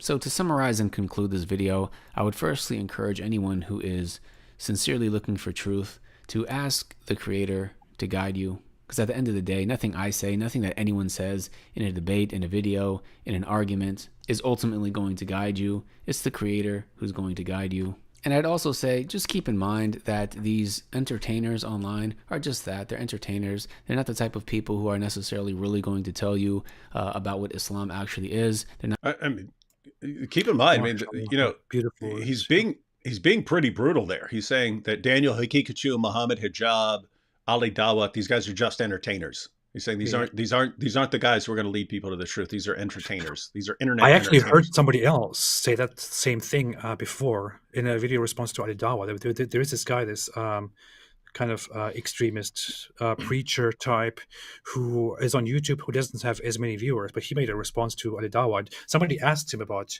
Ali Dawah, and he said something like, Ali Dawah, claims to make Dawah videos, but is it really Dawah? His videos consist of reacting to things, doing shenanigans, laughing, clickbaity like stuff. Yeah, just stuff that appeals to people who want to be entertained. He's not doing Dawah. This is not Dawah. He was saying it was pretty harsh, and Sajid is basically saying the same thing in a much nicer way. Yeah, wow. Necessarily proper representations of what a Muslim should be, and for anyone who has had the message of Islam conveyed to you and you understand it and you reject it, you don't want to follow it, you don't want to believe in it, then it's not beneficial for us to go back and forth and argue and debate. And I would encourage my Muslim brother. Yes, it is. If a person has set his mind, it may not be beneficial for that person, but there are people who are watching. When will be watching? There are people who are watching the discussion, Sajid. That's why you have the debates. Yeah. And sisters, to also internalize that and to not fall into what we've seen become a sport, an entertaining spectacle of argumentation, which is not from our religion. For those of you who are really interested in learning about Islam, inshallah, I'm going to start releasing videos where I'm explaining from the ground up Learn from Islam me. teaches, what Islam is, who the Prophet Muhammad, peace be upon him, was. So please subscribe and check back for such videos if you're interested. Allah knows best. Thank you for watching. Jazakumullahu khairan. Wassalamu alaikum wa rahmatullahi wa barakatuh. That's funny. Don't learn from those idiots. They're entertainers. Learn from me, guys. I'm going to publish videos soon. Yeah, but notice, he's already doomed, right? So you're just going to make your videos not being entertaining, not going on these not owning people, humiliating people, not dealing with these super sensitive topics that could be an embarrassment, not touching on any of those. It's like you're basically saying I'm going to become less and less significant over time, and all these other guys are going to blow up in popularity more and more until and I mean, think about this. I mean, this is DAWAH when he's just got 1 million subscribers, and he's doing this. Oh, we want secret wives, blah blah blah blah blah, right? And he's already saying it. What do you do when that guy's got 2 million, 3 million, 5 million, 10 million? What do you do when he's the most popular Muslim in history? This is gonna be awesome. What do you do then? Do you keep complaining on YouTube? He's just an entertainer. Okay, he's got 50 million followers at some point in the future. What do you do about that? I don't see a way out for these guys. Yeah, you're right on that. That's the whole problem. He points out that accurately points out that those people are just entertainers and they're not actually doing the constructive right thing, but they are getting all the views because they are appealing to the population. You are not, and apparently the whole stuff is boring. Yeah. So I just wanted to put everything together into context for people who. What context? Who cares about context? What's context? I'm saying once you understand what's been going on from the perspective of history, it's hard to figure out where to go from here. So here it is, ladies and gentlemen. Here's the entire history. So Muhammad originally came out when he was in Mecca, and he's preaching, "Hey, everyone, just believe in one God. Let's get rid of these stupid idols and stuff like that. One God." He did not. He was not remarkably successful preaching that message. Right? There were some people who converted. Monotheism was making an impression in Arabia during the time because of Jews and Christians and so on, and it was opening people's mind to considering monotheism as a serious possibility. And then all of a sudden, hey, there's an Arab prophet claiming to get revelations supporting this stuff, and he's talking about Abraham and Moses and Jesus and everyone. And so he did win some converts, not a ton. It was later. It was later after he moved to Medina, formed some alliances. Then the message changed to, hey, if you join me and you go out and fight for me in battle, then there are two possibilities. Either you survive the battle, either we win the battle and you go home with rewards and war booty and taking these captives home to your tent, or you die in the battle and then you go to paradise and you spend eternity deflowering virgins. That's when Islam blew up, right? That's when you start getting these piles, mountains and mountains and mountains of converts. But notice, ladies and gentlemen, notice, because this is what Sajid can't get his mind around.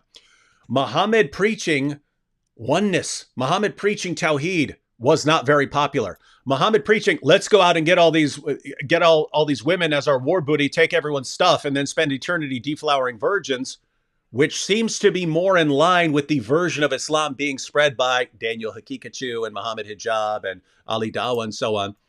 That's what was extremely popular. In other words, once Muhammad became more of a wish-granting, desire-satisfying entertainer, that's when he exploded in popularity. So that's that's built into it from very early on. So then you have centuries of Islam expanding through subjugating, right? So it expands out of Arabia. It goes across northern Africa up into Europe. It goes east all the way out to India and so on.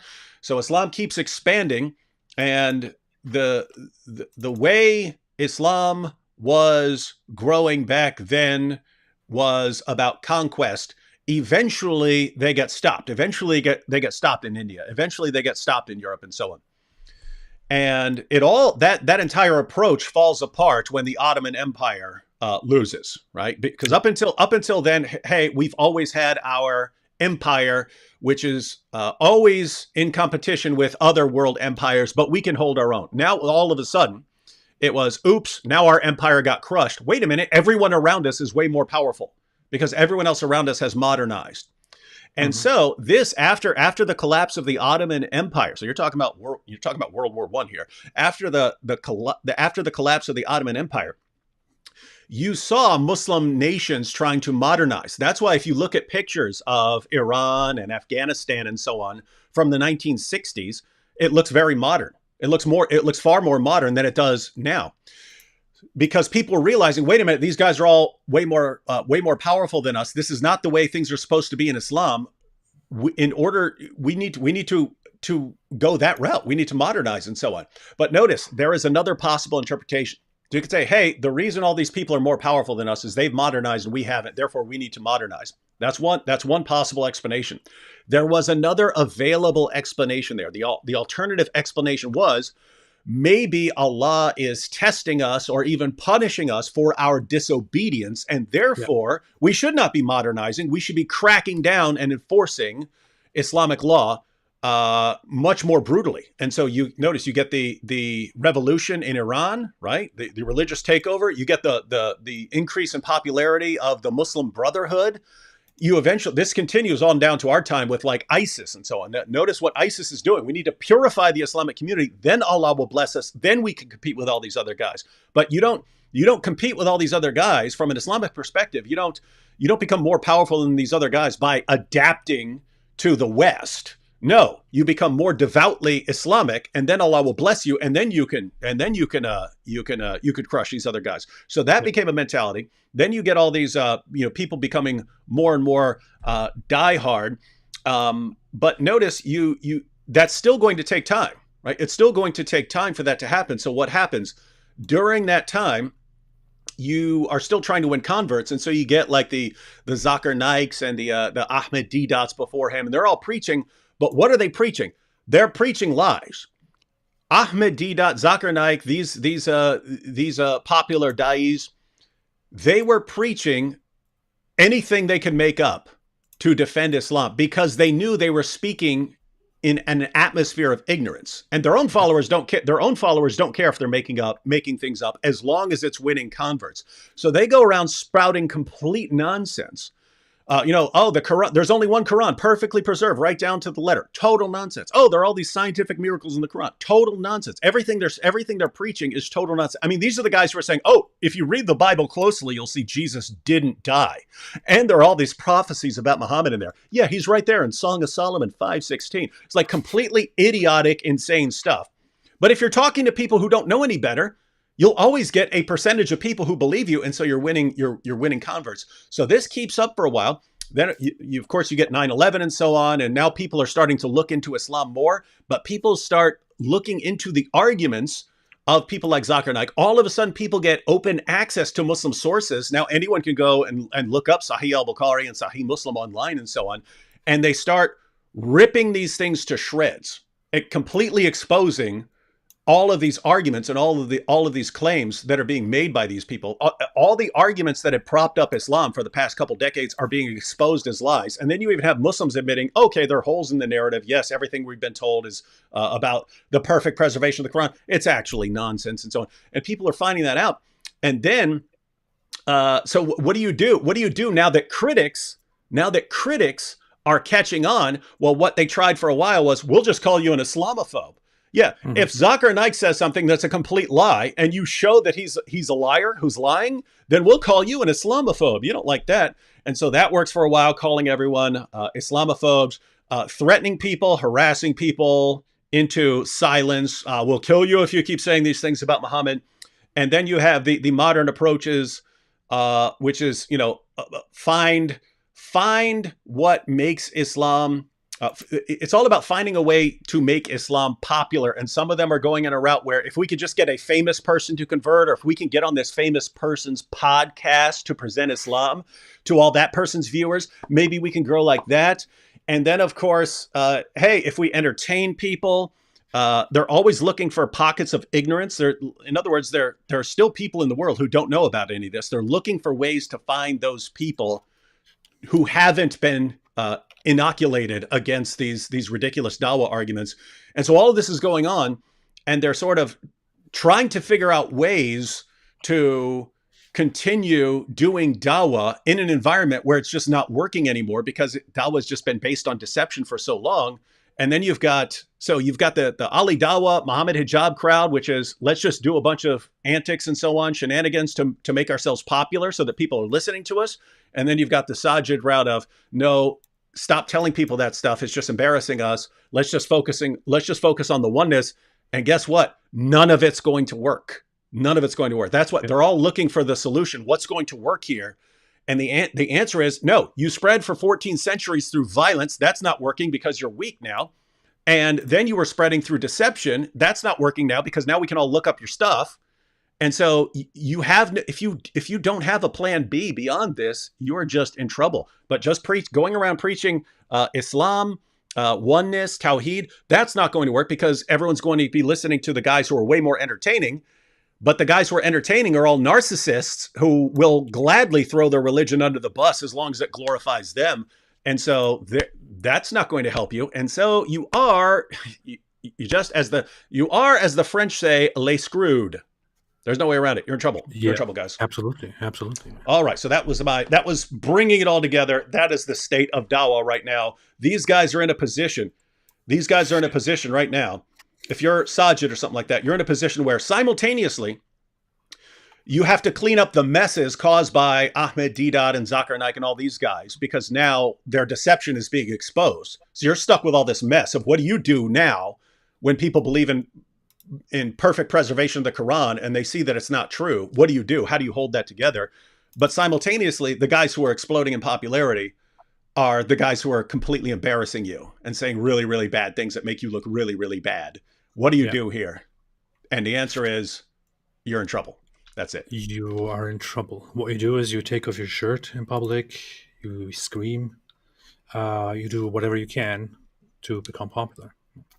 But are you happy now, David? What do you mean? Happy about what? I didn't expect such a long lecture here. I was almost going to leave because I thought I don't need. Oh yeah, I wanted to put all that together because I don't know. I just find it interesting when you look at it from the whole 14th century perspective of, and then you see it's the same thing Muhammad went through of, hey, just preaching Islam doesn't work. I have to be. Guys, come here if you want to satisfy all these desires. Islam actually amplifies the desires and then only allows an Islamic way of satisfying the desire. And so you keep people in there. And of course it helps if you try to leave and they want to chop your head off. That's the best thing to do, actually. It's the best thing you could resort to, Here's a question for you, AP, before we, and pretty much that's what I wanted to cover. We got through the Sajid video, but here you have Nathan Clark. He says, real question here. How does one help a Muslim see the issue with the cognitive dissonance involved in the Muslim idea of how one gets to paradise? How does one help a Muslim see the issue with the cognitive dissonance involved in the Muslim idea of how, for some reason I'm not getting this right now.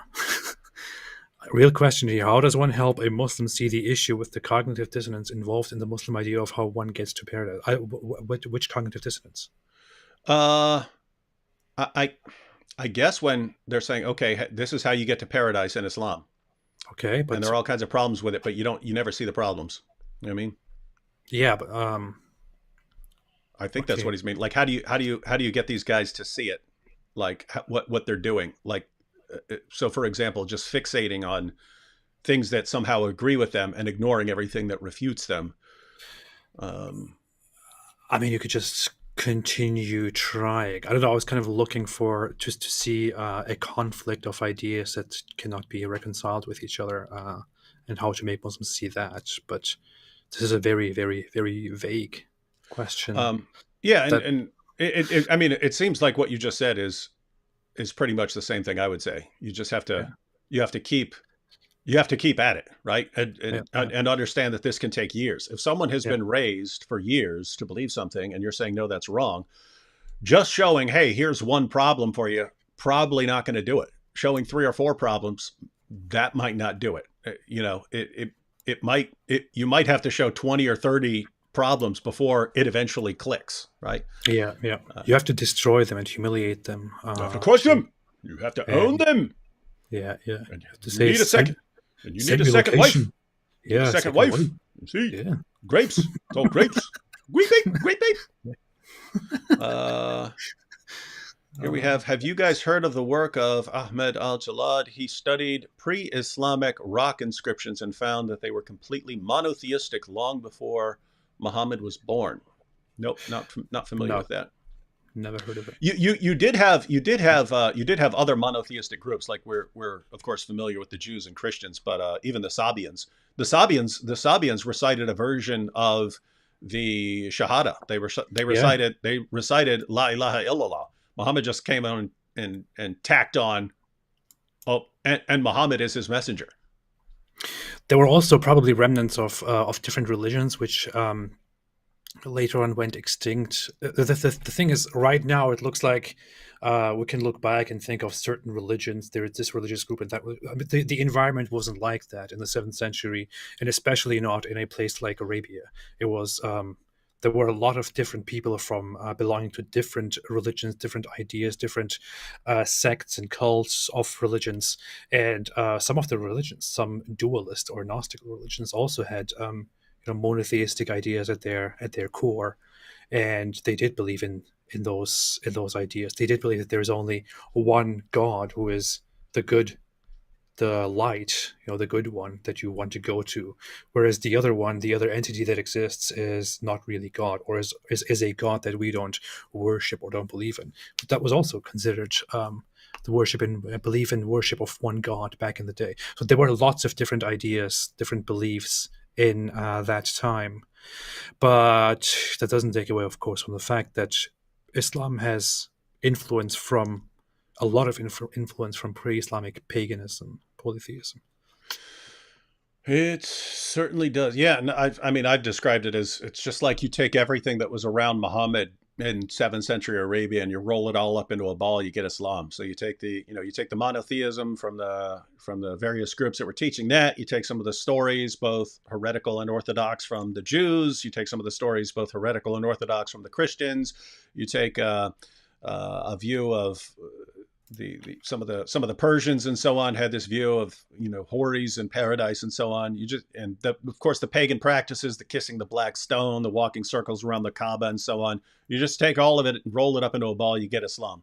In other words, Islam looks exactly like the sort of religion that would arise in 7th century Arabia. Yeah, Zoroastrianism is very, the Iranian religion back then.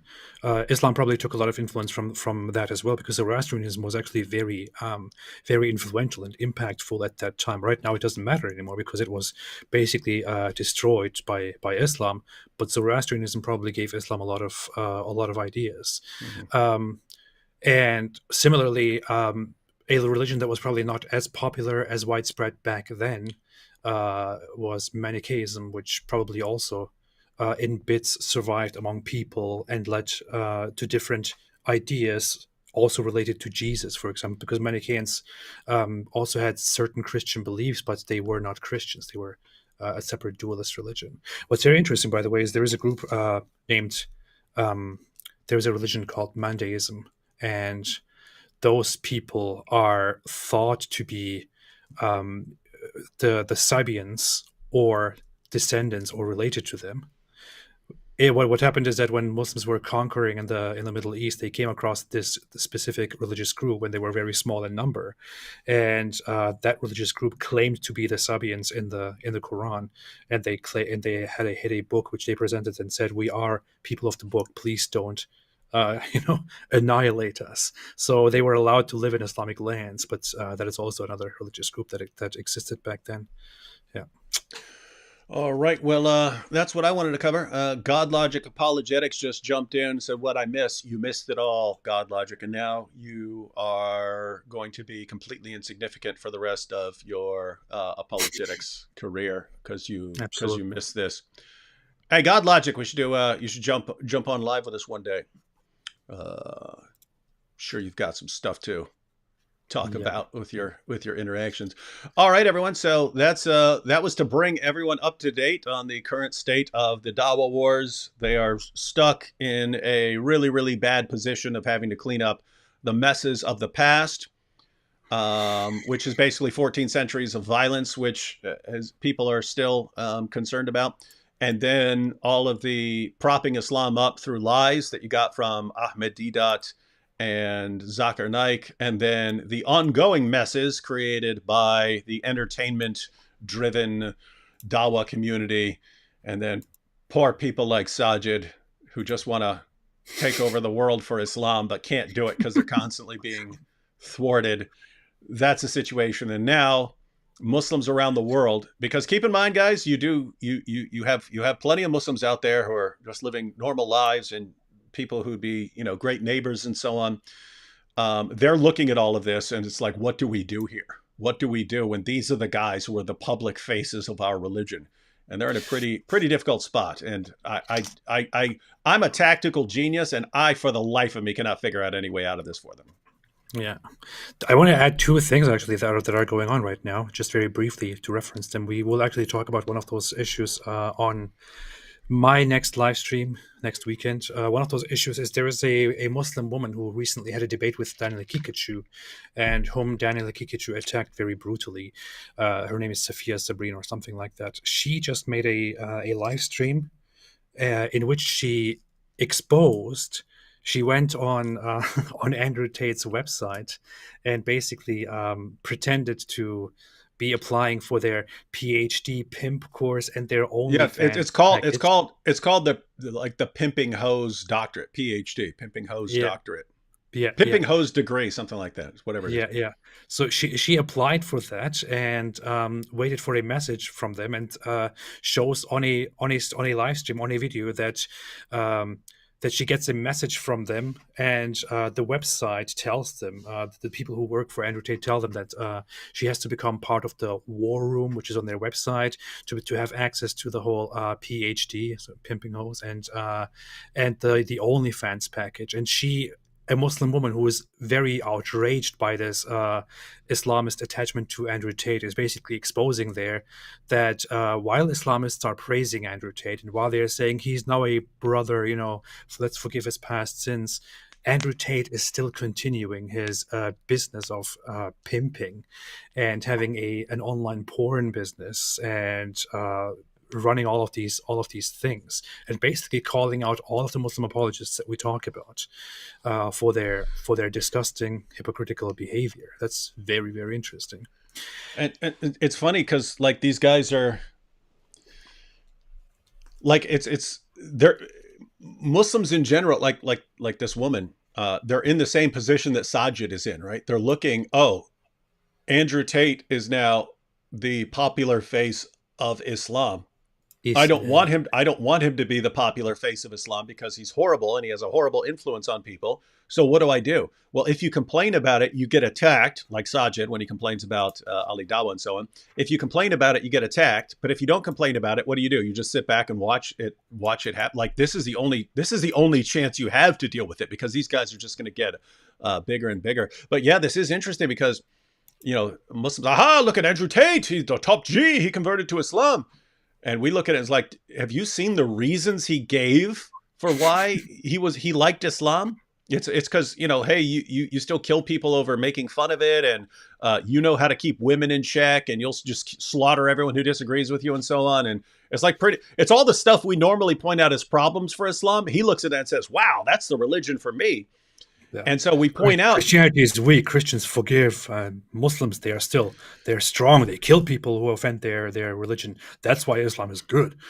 Yeah. So we point out, hey, look at this guy. Look at the horrible things he does, and they say, that was in the past. That's before he converted, and she's already exposed that. That. No, that's still going on.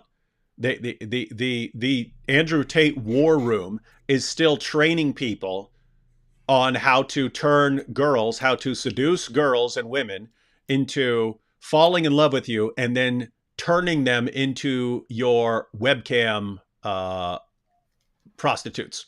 Yeah. You still get that training. So Andrew Tate is still making his money by that course. And so do not come, that was all in the past. No, that's still going on. Devout Muslim Andrew Tate is still training young people how to groom young women and to turn them into your webcam girls. Still training people to do that. So don't tell us this was in the past and that he's all cleaned up now. Don't give us that nonsense. What a wonderful Muslim brother. Yeah. All right, ladies and gentlemen. So, we will be back, Lord willing, on AP's channel and maybe talking about bringing everyone up to date on Andrew Tate. So yep, we'll see what happens. Any final parting thought for everyone before we go, AP? If you can come up with an original thought.